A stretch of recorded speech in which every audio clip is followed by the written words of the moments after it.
संभल में जैसे जैसे एएसआई का सर्वे और खुदाई का काम आगे बढ़ रहा है, सनातन के ऐसे ऐसे निशान मिल रहे हैं जिससे हर कोई हैरान है।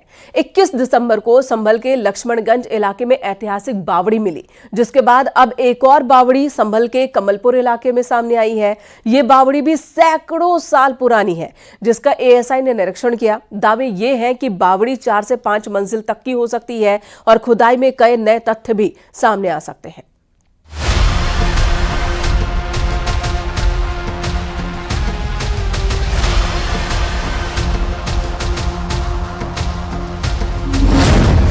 संभल में सत्य सनातन। कुआं बंद हो गया था। ये 100 साल पुराना कुआं है। मंदिर, कुआं, बावड़ी। बावड़ी जो है ये काफ़ी इस वक्त चर्चा का विषय बनी हुई है। और देखिए इसके अंदर का जो स्पेस है वो भी यहाँ पर आपको देखने के लिए मिलेगा। संभल में सनातन की कड़ी। सभी जगह खुदना है, बस यही है, इसका इंतजाम होना चाहिए। संभल में आए दिन सनातन के ऐसे ऐसे निशान मिल रहे हैं जिन्हें देखकर हर कोई हैरान है। पहले संभल के कई इलाकों में मंदिर और कुएं मिले। जैसे जैसे सर्वे और खुदाई का काम आगे बढ़ा, अब अलग अलग इलाकों में बावड़ी मिल रही है। 21 दिसंबर को संभल के लक्ष्मणगंज इलाके में 150 साल पुरानी बावड़ी मिली। अब कमलपुर गांव में एक और बावड़ी मिली है जो सैकड़ों साल पुरानी बताई जा रही है। ये बावड़ी 4 से 5 मंजिल की बताई जा रही है। लोगों का कहना है कि इसकी खुदाई की जाएगी तो इसका सच सामने आएगा। उधर संभल के लक्ष्मणगंज इलाके में जो ऐतिहासिक बावड़ी मिली है उसकी खुदाई जारी है। आज भी एएसआई की टीम इस बावड़ी का निरीक्षण करने पहुंची। दावा किया गया कि ये बावड़ी कभी सहसपुर स्टेट की मिल्कियत हुआ करती थी। इस बावड़ी को रानी सुरेंद्र बाला की बावड़ी माना जाता है, जो कई साल पहले बंद कर दी गई थी। उनके परिवार ने बावड़ी के आसपास की जमीनों को बेच दिया था और यहाँ पर सिर्फ बावड़ी रह गई। कहा जाता है कि एक ऐसा वक्त था जब इस बावड़ी में सैनिकों की टुकड़ियां रुका करती थीं। बावड़ी जमीन के इतने अंदर थी कि उस पर तोप गोलों का असर भी संभव नहीं था। बाद में इस बावड़ी का इस्तेमाल आसपास खेतीबाड़ी के लिए किया जाने लगा। ये बावड़ी 150 साल से ज्यादा पुरानी है, जो बीते 29 साल से बंद पड़ी थी। ईदगाह, चोर कुआ, पक्का बाग और तोतमाने कमर एक साथ आई थी। या ना बात है कौन जमानो आई थी। चोर कुआ बोले थे यहाँ से। और क्या इतिहास रहा है इस कुएं का? इतिहास ने हमने चोर कुआ बताया, भले बोलो चोर कुआ ही बोलते हैं आज तक। इसे चोर कुआ करके मैं सोचता साहब, इसकी पता ना क्या मंजिल, 3 मंजिल तो हमने देखी है। जंजीरें ही बहुत मोटी मोटी थी। इसमें 6 बड़े बूढ़े थे। ये बदला कर कोई 5 बदला कर या कोई 7 बदला कर, या इसके अंदर मंजिल जरूर है। इन तमाम दावों का पता लगाने के लिए एएसआई की टीमें बावड़ी की खुदाई के काम में जुटी हैं, लेकिन संभल में कितनी ऐतिहासिक धरोहरें जमीन के अंदर छिपी हैं, इसका अंदाजा लगाना मुश्किल है। संभल में खुदाई के दौरान एक चतुर्मुख कूप मिला है, जिसको लेकर ये दावा किया जा रहा है कि ये सतयुगकालीन चतुर्मुख कुआं है जो जागृत अवस्था में है। कुआं करीब 50 फीट गहरा है। पहले ये कुआं बंद था, जिसे प्रशासन ने खुलवाया। स्थानीय लोगों का दावा है कि इस कुएं का उल्लेख स्कंद पुराण में मिलता है और इस कूप के दर्शन मात्र से सभी तीर्थों के दर्शन का पुण्य प्राप्त होता है। एक तरफ संभल में सनातन के नए नए सबूत मिल रहे हैं, तो वहीं संभल हिंसा मामले में पुलिस का एक्शन भी जारी है। संभल हिंसा केस में 7 और आरोपियों को पुलिस ने गिरफ्तार किया है, जिसके बाद अब तक 47 से ज्यादा आरोपी गिरफ्तार हो चुके हैं, जबकि 91 लोगों की पहचान कर ली गई है।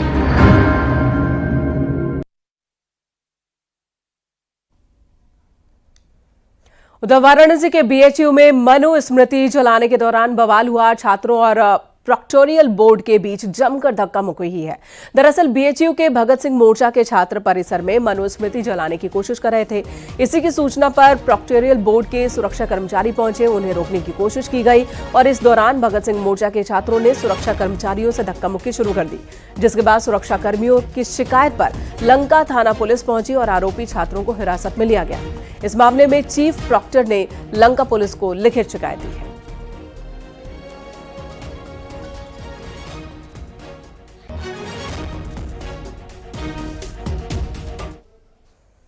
बहराइच में पुलिस का चोरी के 3 आरोपियों से एनकाउंटर हुआ। पुलिस की गोली लगने से एक बदमाश असलम जख्मी हुआ है, उसके पैर में गोली लगी। 2 बदमाशों को पुलिस ने गिरफ्तार किया, जबकि एक बदमाश मौके से भाग गया। एनकाउंटर फखारपुर थाने क्षेत्र के वजीरगंज के पास हुआ है। पकड़े गए बदमाश 24 नवंबर को वजीरगंज बाजार में गहनों की दुकान में हुई चोरी की वारदात में शामिल थे। आरोपियों से अवैध तमंचा, कारतूस, चाकू और ताला तोड़ने के औजार बरामद किए।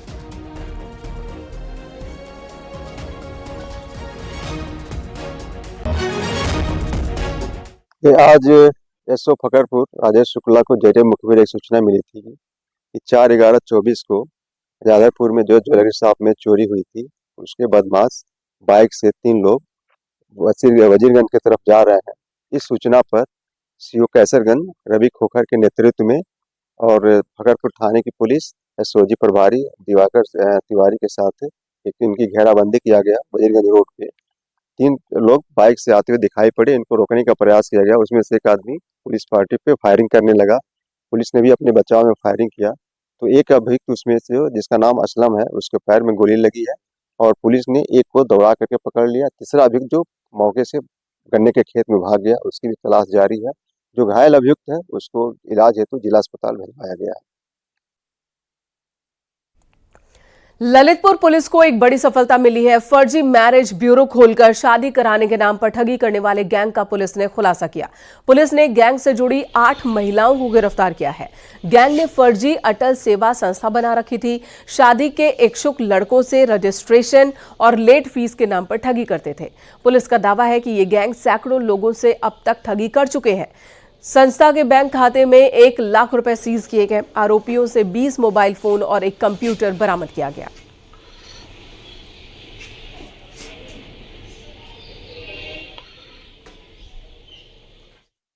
विवाह कराने के नाम पर फर्जी अटल सेवा संस्था बनाकर लोगों के साथ ठगी करने वाली 8 अभियुक्ताओं को गिरफ्तार किया गया है। पूछताछ में अभियुक्ताओं द्वारा बताया गया है कि हम लोगों का एक गैंग है। हम लोग विवाह हेतु इच्छुक लोगों को विभिन्न माध्यमों से डाउनलोड की गई लड़कियों की फोटो व्हाट्सएप के माध्यम से भेजकर दिखाते थे तथा बाद में रजिस्ट्रेशन और लेट फीस के नाम पर बड़ी रकम वसूल करते थे तथा बाद में उनका नंबर ब्लॉक कर देते थे। इन लोगों द्वारा अब तक सैकड़ों लोगों के साथ इस प्रकार की ठगी की गई है। इन लोगों के कब्जे से 20 मोबाइल फोन, एक कंप्यूटर और खाते में 1 लाख रुपए बरामद किए गए हैं। हरदोई में बिजली विभाग के जेई से बदसलूकी की गई। गाली गलौज, धक्का मुक्की का आरोप है। जेई और उनकी टीम मौके से भागकर किसी तरह अपनी जान बचाने में कामयाब हो पाई। जेई का आरोप है कि एक हमलावर ने तमंचा भी निकाला था। जेई से बदसलूकी का ये वीडियो अब वायरल हो रहा है।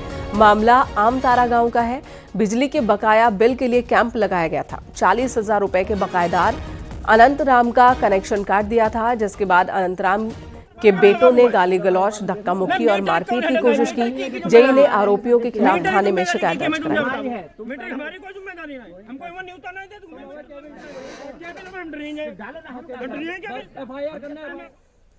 और अगली खबर ललितपुर से, जहां मेडिकल कॉलेज के पास आग लगने से अफरा तफरी मच गई। वहां पर कुछ एम्बुलेंस भी खड़ी थी, तो वो गनीमत रही कि आग की लपटें एम्बुलेंस को अपनी चपेट में नहीं ले पाई। बाद में मेडिकल कॉलेज के स्टाफ ने किसी तरह आग पर काबू पाया। शॉर्ट सर्किट से आग लगने की आशंका जताई जा रही है।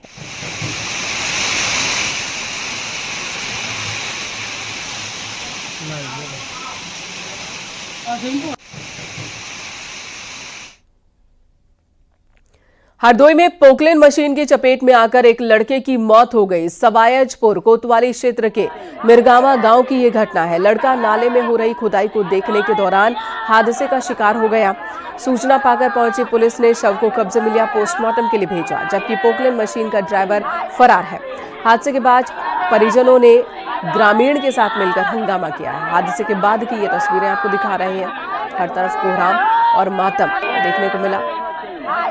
तो नाले की खुदाई चल रही थी, भीड़ इकट्ठा हो गई थी देखने के लिए। बताया जा रहा है कि इसी बीच पोकलेन मशीन की चपेट में ये लड़का आ गया, जिससे उसकी जान चली गई।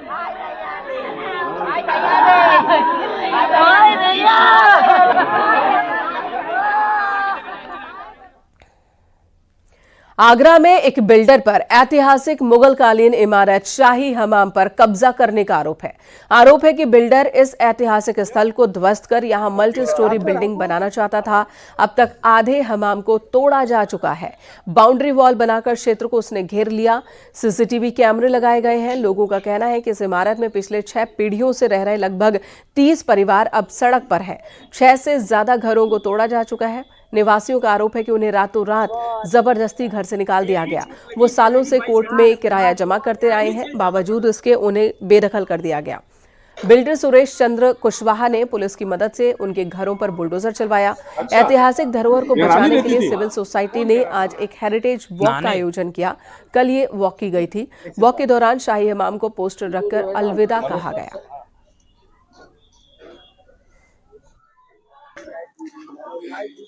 सर, शासन प्रशासन को ऐसा नहीं है कि भनक नहीं है। मैंने खुद जाके एएसआई में जाकर लेटर दिया हुआ है इसके बारे में, लेकिन उनका ये कहना है कि ये उनके अंडर नहीं आता है। ऐसे ही जो यहाँ के लोकल लोग हैं, उन्होंने डीएम से कई बार जाकर उन्होंने गुहार लगाई है।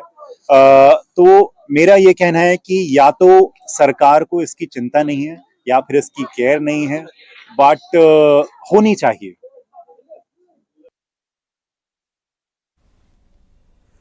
पहाड़ों पर जबरदस्त बर्फबारी हो रही है, जिसकी वजह से वादियों में हर तरफ सफेदी नजर आ रही है। नया साल बेहद नजदीक है और ऐसे में सैकड़ों सैलानी पहाड़ों में बर्फबारी का लुत्फ उठा रहे हैं। उत्तराखंड के उत्तरकाशी, औली में भी जोरदार बारिश हुई, बर्फबारी हो रही है। तो वहीं हिमाचल प्रदेश और जम्मू कश्मीर की वादियां भी बर्फ की सफेद चादर से ढकी हुई हैं।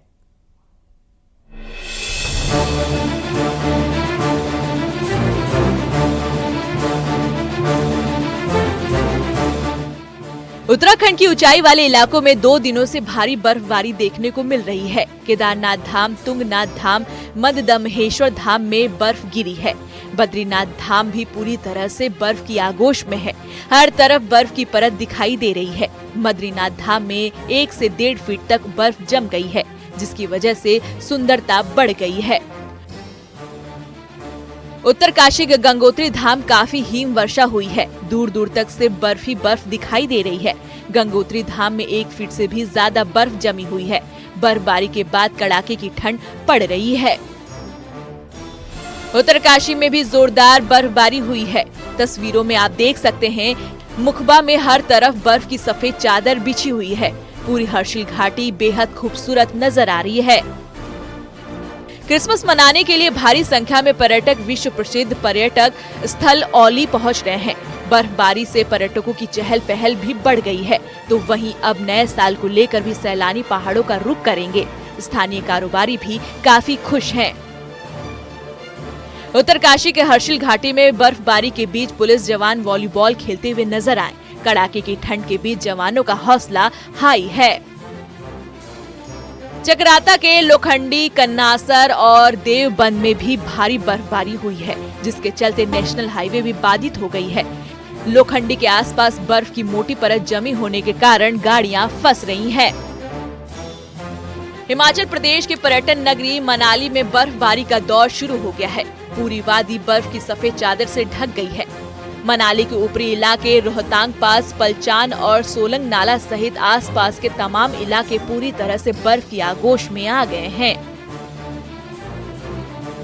चंबा से लेकर किन्नौर तक बस बर्फ की सफेद चादर दिखाई दे रही है। तापमान लुढ़ककर माइनस में पहुंच गया है। कश्मीर में कड़ाके की सर्दी पड़ रही है। ज्यादातर जगहों का तापमान 0 से ज्यादा नीचे गिर गया है। डोडा में लगातार बर्फबारी हो रही है। वादियों में घूमने गए सैलानियों के लिए ये जगह भी जन्नत से कम नहीं है। Bureau report, news 18।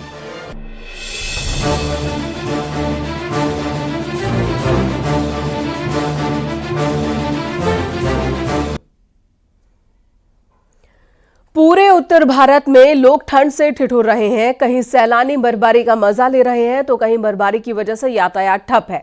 Jammu Kashmir के श्रीनगर, डोडा, हिमाचल प्रदेश के शिमला, मनाली और उत्तराखंड के ऊंचे इलाकों में पर्यटकों की भीड़ नजर आ रही है।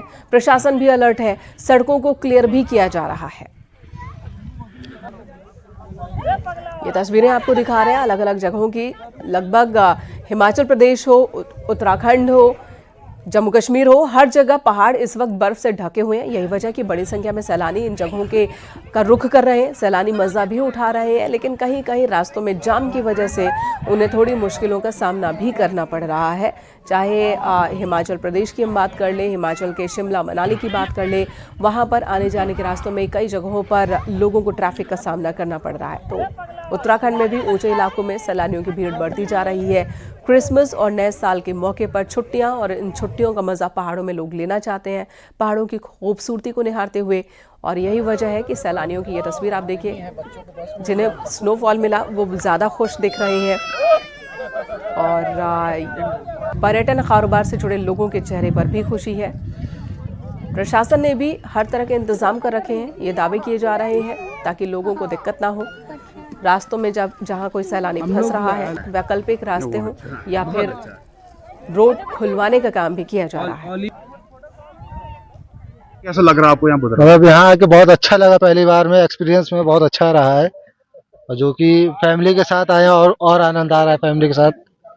और बर्फ में खेलना ये हम लोग का मतलब बचपन में टीवियों में देखते थे, आज जो पहली बार यहाँ पर आके बहुत प्रशंसा हो रही है हमें। तो क्रिसमस भी आज तो कितना एंजॉय कर रहे हैं? बहुत एंजॉय कर रहे हैं, वीडियो, फोटो, रील्स बनाना, हर चीज हो रही है एकदम मजेदार। एकदम मतलब पूरा पहाड़ियों की मैगी खाना और जो चाय पीना, वादियों को देखना, ये एक अलग ही आनंद है। जो जम्मू कश्मीर नहीं आए हैं तो मैं उनके लिए यही कहना चाहूंगा कि जो है आ जाएं और ये जो है ये प्रकृति का आनंद ले आके। सोनमर्ग में देखी, गुलमर्ग में बहुत देखी, लेकिन ये हमारा फर्स्ट विजिट यहाँ पे, लेकिन बहुत बढ़िया, बहुत शानदार, बहुत सुंदर।